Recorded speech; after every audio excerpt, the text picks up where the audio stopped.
Pastor Ed here with Daily Devotions for Friday, September the 8th, 2023. We started a new chapter, I guess you will, in Daily Devotions. And as I shared yesterday, I'm going to be basing these for the next several weeks, in fact, on a book called Life Keys, which talks about discovering who you are, why you're here, and what you do best. And the first life key, just kind of an introductory one, is that God has an important part for each of us to play.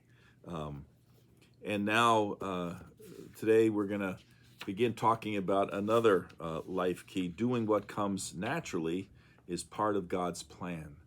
But first, a reading from the book of Exodus, chapter 35. Then Moses said to the Israelites, "See, the Lord has called by name Bezalel, son of Uri, son of Hur, of the tribe of Judah. He has filled him with divine spirit, with skill, intelligence, and knowledge in every kind of craft, to devise artistic designs, to work in gold and silver and bronze, in cutting stones for setting, and in carving wood, in every kind of craft. And he has inspired him to teach, both him and Oholiab, son of Ahisamach, of the tribe of Dan. He has filled them with skill to do every kind of work done by an artisan, or by a designer, or by an embroiderer in purple and blue, purple, and crimson yarns, and in fine linen, or by a weaver, or by any sort of artisan or skilled designer." We'll come back to that in just a minute. But first of all, some years ago, you perhaps remember the Army had a whole advertising campaign built around the slogan, "Be all that you can be." But notice it didn't say you can be anything you want to be, because there's a difference. There's a big difference there. The Army slogan acknowledged the fact that we can't always be anything we want to be, but we can always be all that we were intended to be. So it's a question of our God-given talents and abilities, and they're not the same for everyone. Rather, it's a question of how God has, in a sense, wired us. Sometimes, though, well-meaning parents or teachers, because they want us to strive and to achieve and to succeed in life, they'll try to encourage us by saying, you can be anything you want to be if you just work hard enough. But that's simply not true. Think about it. At 6'2", I'm not going to start at center for the 76ers anytime soon. With a fastball well under 60 miles an hour, I'm not going to pitch for the Yankees.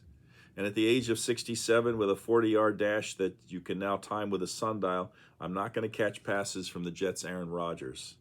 Same is true for me in music and a myriad of other pursuits and careers. And it's true for you as well. There are a lot of things for which we simply do not have any aptitude or gifts. And so there are normally limitations for each of us. But even if we can't always be anything we want to be, we can, as the Army once advertised, be all that we can be. We can try and discover the ways in which God has uniquely gifted us. And the authors of Life Keys call these life gifts. Notice, for instance, in today's reading from the book of Exodus, that when the Israelites were in the wilderness, God wanted them to build a tabernacle, the beautiful symbolic structure signifying God's presence, that God not only gave instructions on how this tabernacle was to be built, but as we heard, also revealed to them the specific people who possessed the specific life gifts needed to do the work as well. Similarly, the author of 1 Peter, in writing about Christian community, encouraged his readers to serve one another with whatever gift each of you has received. And then there's the gospel story of Mary and Martha.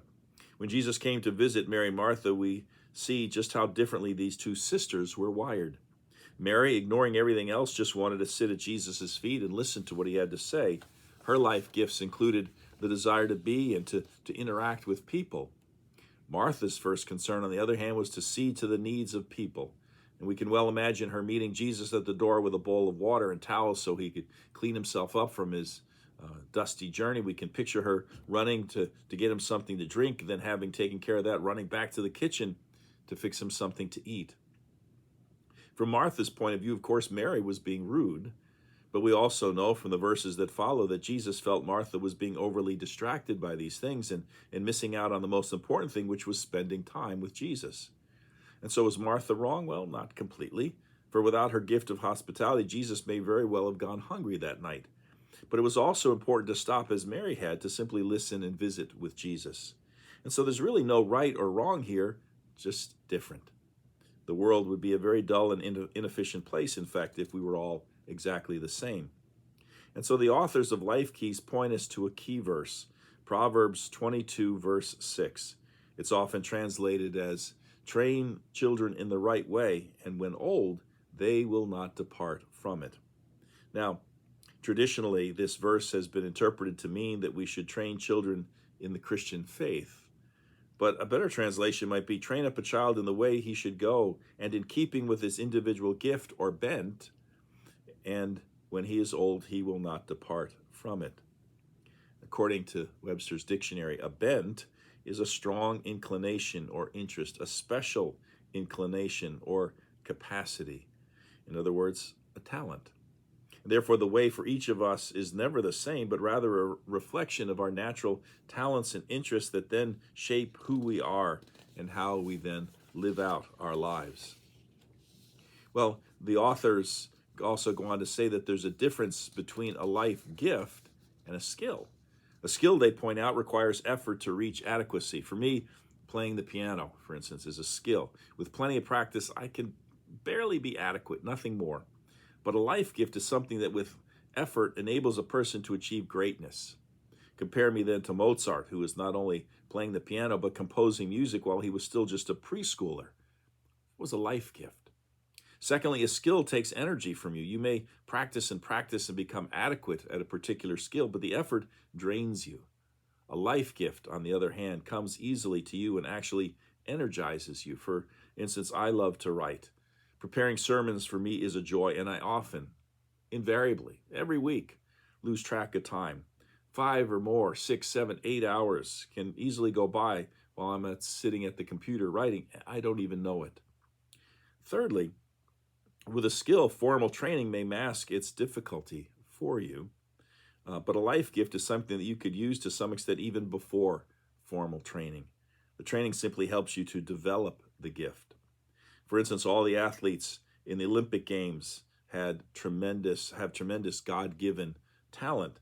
You or I could never hope to do some of the things that they do, no matter how hard we tried or how long we practiced. On the other hand, in order to develop their talent, to become world-class in their respective events, each of these athletes are required to have specialized coaching and also put in hours and hours and hours of hard work. And finally, a skill is something that you may have to do, perhaps at work, for instance, but it's not something that you would choose to do if given the chance.